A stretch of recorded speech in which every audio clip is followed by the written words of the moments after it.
Good morning friends. आप सभी का स्वागत है स्टडी विथ राहुल 247 पर। जैसा कि बीपीएससी टीआरई 4 की अगर आप तैयारी करना चाहते हैं तो सबसे पहले आप देख लीजिए कि बीपीएससी टीआरई 3 में किस प्रकार का प्रश्न पूछा गया। और आज के इस वीडियो में मैं हिस्ट्री का सेक्शन कराऊंगा 40 प्रश्न, जो सोशल साइंस के अंतर्गत 9th-10th का होगा। और बाकी पीआरटी के लिए और 6 to 8 के लिए ये जनरल पेपर में प्रश्न पूछा जा सकता है। सबसे अधिक प्रश्न आया बीपीएससी टीआरई 3 में प्राचीन इतिहास मध्यकालीन इतिहास से। देखिए एग्जामिनर कैसा गेम किया और किस बुक से ये प्रश्न पूछा जा रहा है, कितना डीप पूछा जा रहा है। तो ये बिहार का जो टेक्स्ट बुक आता है क्लास 9-10th का, 11-12th का, उससे लिया गया सभी का सभी प्रश्न है। जी हाँ, टेक्स्ट बुक का जो किताब आता है ना हिंदी मीडियम में, जिसे आप SCERT बोलते हैं, उससे ज़्यादा प्रश्न लड़ा है। और उसके बाद NCERT तो कम दाम में अच्छा बुक आता है और उसे कैसे पढ़ना है मैं आपको बताऊंगा कि कौन टॉपिक को किस प्रकार से पढ़कर लिखना है और कहाँ से प्रश्न एग्जामिनर अगले टीआरई 4 में लेगा। चलिए हम लोग शुरुआत करते हैं। पहले प्रश्न देख लेते हैं, उसके बाद बात करेंगे कि किस प्रकार से हमको पढ़ना है। सभी का ध्यान तो आधुनिक इतिहास पे था और इधर एग्जामिनर खेल गया प्राचीन इतिहास और मध्यकालीन इतिहास। उसमें भी मौर्य काल, चोल वंश, इन सभी से प्रश्न ले लिया। पहला प्रश्न देखिए, हड़प्पा सभ्यता को किस ऐतिहासिक चरण में रखा जा सकता है। तो आप सबको पता होना चाहिए 3 ऐतिहासिक चरण है, प्रागैतिहासिक, आद्यैतिहासिक और ऐतिहासिक।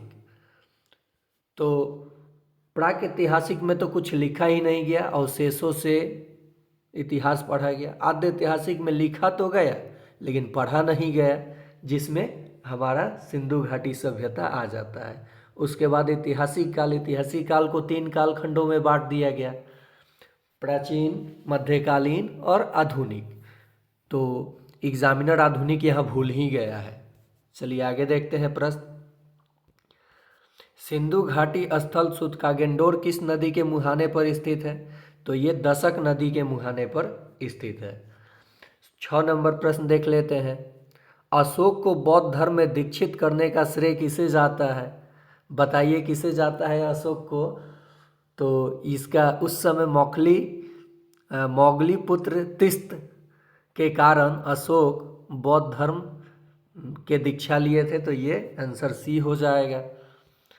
देखिए नेक्स्ट प्रश्न है, अशोक ने अपने शासन के किस वर्ष में बोध गया की यात्रा की। तो अशोक ने अपने शासन के 10वें वर्ष में बोध गया की यात्रा की। कलिंग का युद्ध तो आप लोग पढ़े होंगे। देखिए सब SCERT, ये जो किताब है ना SCERT, काफ़ी महत्वपूर्ण होने वाला है। इधर उधर आपको भटकने की ज़रूरत नहीं है। 9th-10th का अगर आप सोशल साइंस की तैयारी करना चाहते हैं तो किन्हीं 2 ही सब्जेक्ट का ना इसमें आपको करना होगा। इसके बाद में ज्योग्राफी, उसके बाद पॉलिटी और उसके बाद इकोनॉमिक्स मैं 40 कराऊंगा। आपको पता चलेगा कि ये प्रश्न कहाँ से आ रहा है।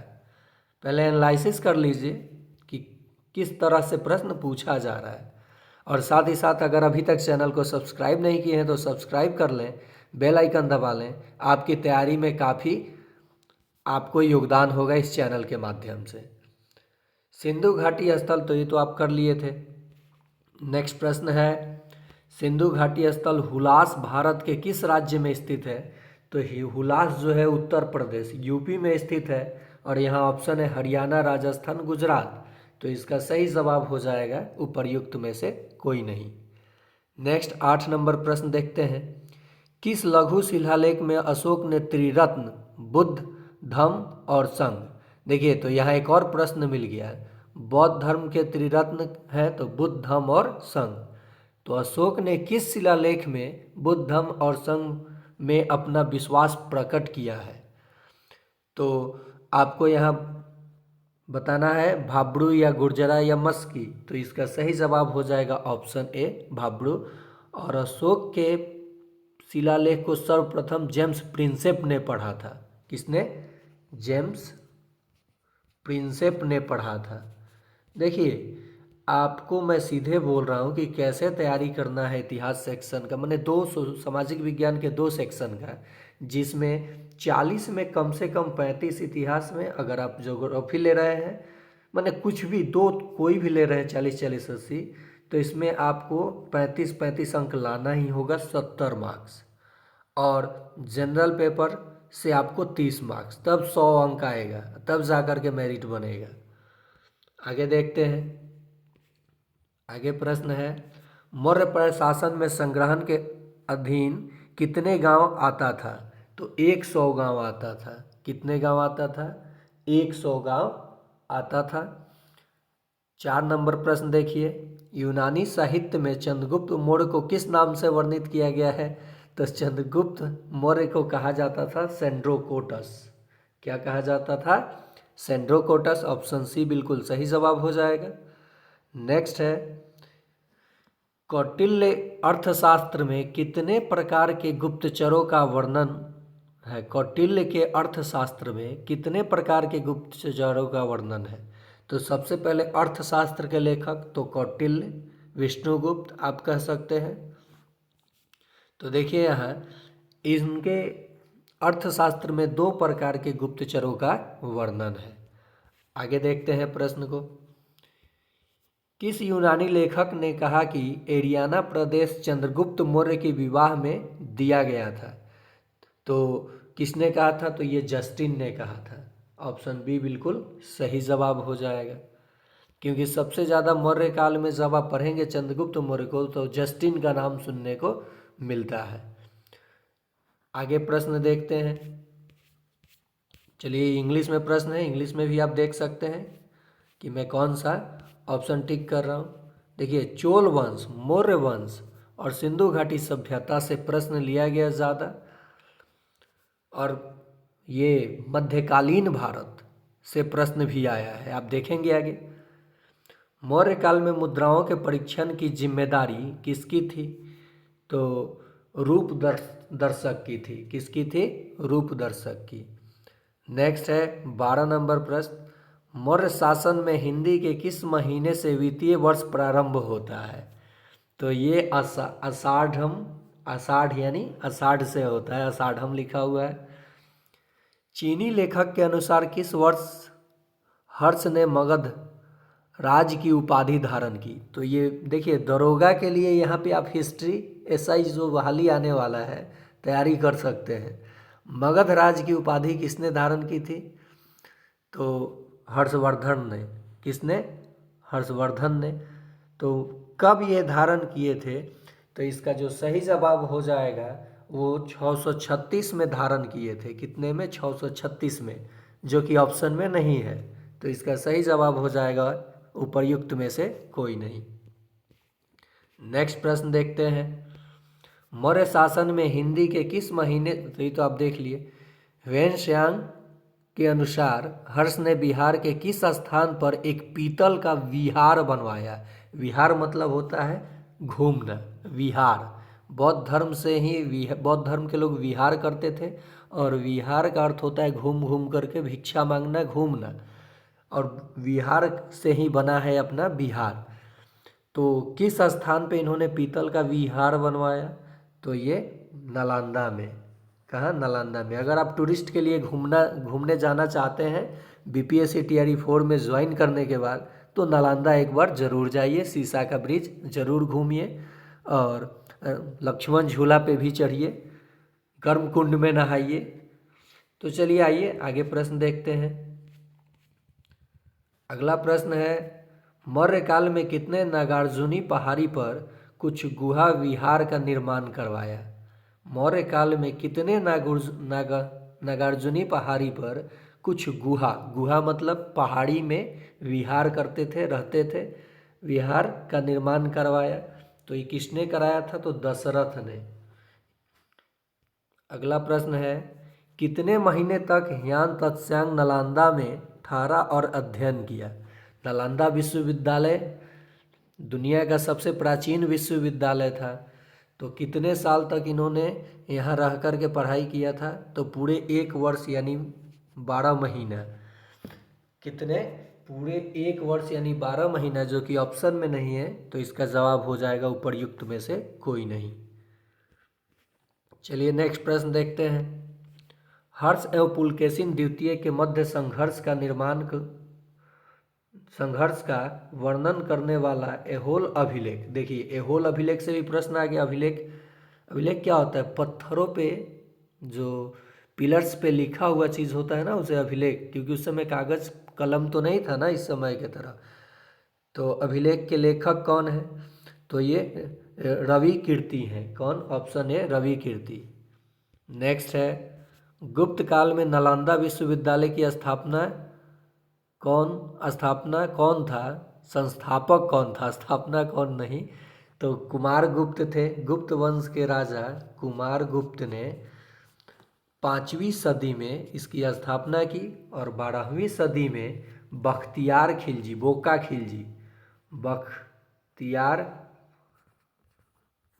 खिलजी ने इसे ध्वस्त कर दिया था। लाइब्रेरी का नाम भी अपना है रत्नरंजक, रत्न संधि, रत्ननिधि। तो कुमार गुप्त ने किया था नालंदा विश्वविद्यालय की स्थापना और ध्वस्त बख्तियार खिलजी ने किया था। तो इसमें तो कुमार गुप्त है ही नहीं, तो इसका सही जवाब हो जाएगा उपर्युक्त में से कोई नहीं। अगला प्रश्न है, हर्षवर्धन का सेनापति कौन था जिसने उसे सिंहासन रोहण हेतु उसे उत्साहित किया था? तो ये कौन था? तो इसका सही जवाब हो जाएगा ऑप्शन बी, सिंहनाद था। सर्वप्रथम किस चोल शासक ने सिंहल नरेश महेंद्र पंचम को उपाधि उसकी धरती पर पराजित किया? तो राज प्रथम ने किया था। चलिए आगे 20 प्रश्नों को देखते हैं। थोड़ा सा स्पीड बढ़ाएंगे हम लोग और अंत में बात करेंगे कि कौन सा किताब और किस प्रकार से पढ़ना है और कम समय में कैसे आपको 100+ स्कोर करना है। ठीक। किस चोल शासक ने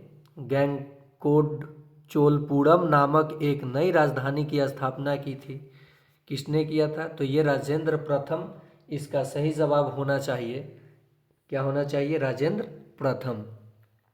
इल्तुतमिश को खरीदने में कुतुबुद्दीन को कितना खर्च करना पड़ा था? पहले दासों को खरीदा जाता था मध्यकालीन इतिहास में, तो इल्तुतमिश को खरीदा गया था कितने में? तो इसे 1 लाख जीतल में खरीदा गया था। और ये रजिया सुल्तान का क्या था? बाप था।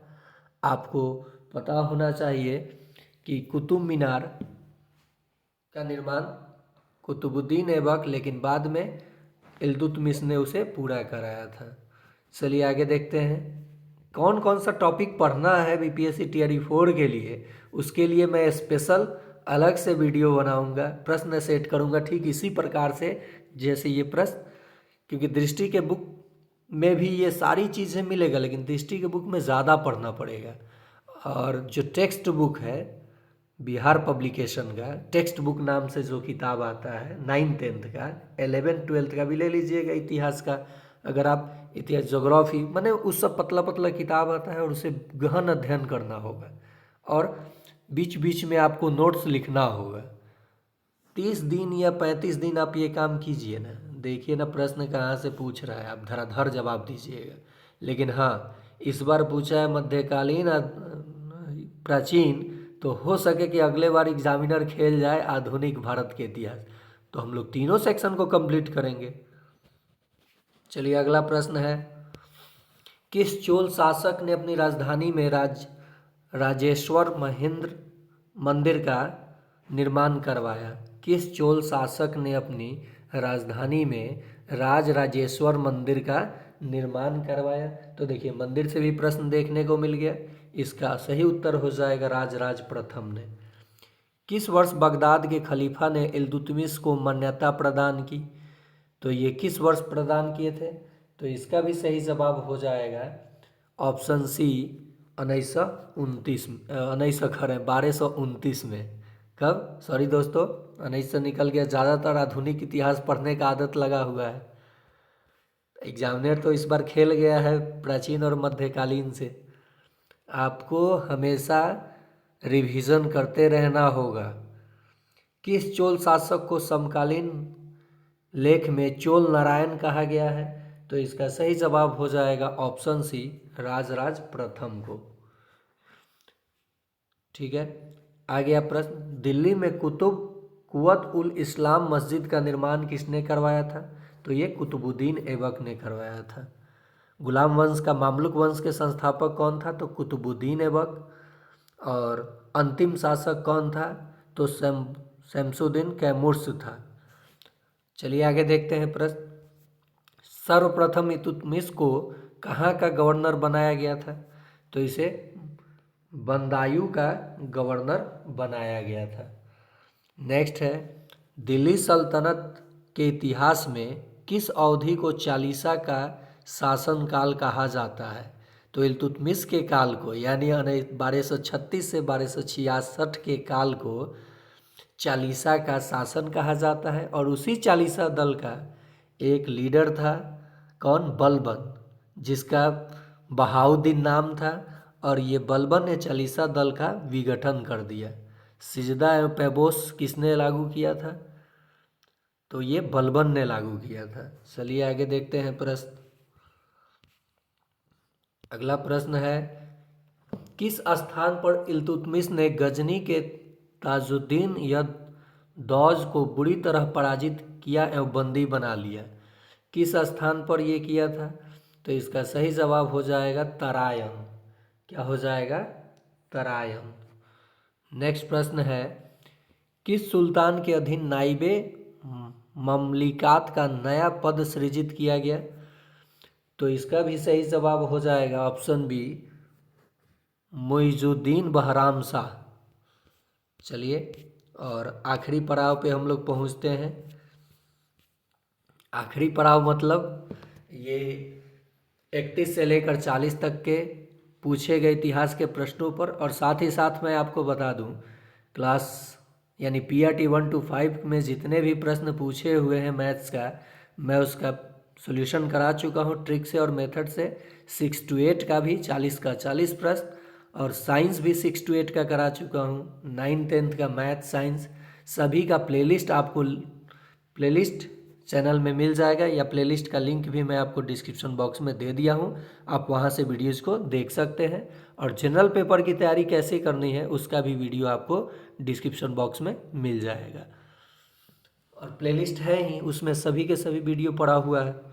नेक्स्ट है, दिल्ली सल्तनत कालीन इतिहास में सर्वप्रथम नाइबे ममलिकात कौन बना? तो इसका सही जवाब हो जाएगा ऑप्शन सी, इख्तियारुद्दीन ऐतगीन बना था। किस राजपूत शासन के दरबार में अकबर का जन्म हुआ था? तो ये राणा वीरसाल के दरबार में हुआ था। नेक्स्ट, गयासुद्दीन बलबल का मूल नाम क्या था? देखिए, बलबन का मूल नाम पूछ दिया, बहाउद्दीन था। किस स्थान पर अकबर का राज्यरोहण हुआ था? तो इसका सही जवाब हो जाएगा ऑप्शन सी, कालानौर में। नेक्स्ट प्रश्न है, नाइके ममलिकात के पद पर बलबन को हटाकर किसको बहाल किया गया था? तो इसका सही जवाब हो जाएगा ऑप्शन बी, इमाउद्दीन रेहान को। अकबर का अंतिम विजय किस पर था? तो अकबर का अंतिम विजय जो था वो था ऑप्शन सी, असीरगढ़ पर। और अकबर ने बुलंद दरवाज़ा का निर्माण फतेहपुर सीकरी में करवाया था। नेक्स्ट है, बलबन ने अपने सहधर्मी को आज्ञाकारी बनाने हेतु सिक्कों पर खुदवाया। तो ये सिक्कों पर क्या खुदवाया? नाइबे मोमनीन खुदवाया था। क्या खुदवाया था? नाइबे नहीं, अमीर उल मोमनीन खुदवाया था ये। अकबर ने मजहर की घोषणा किस वर्ष की? तो अकबर ने मजहर की घोषणा 1579 में की। नेक्स्ट प्रश्न है 35 नंबर, देख लीजिए।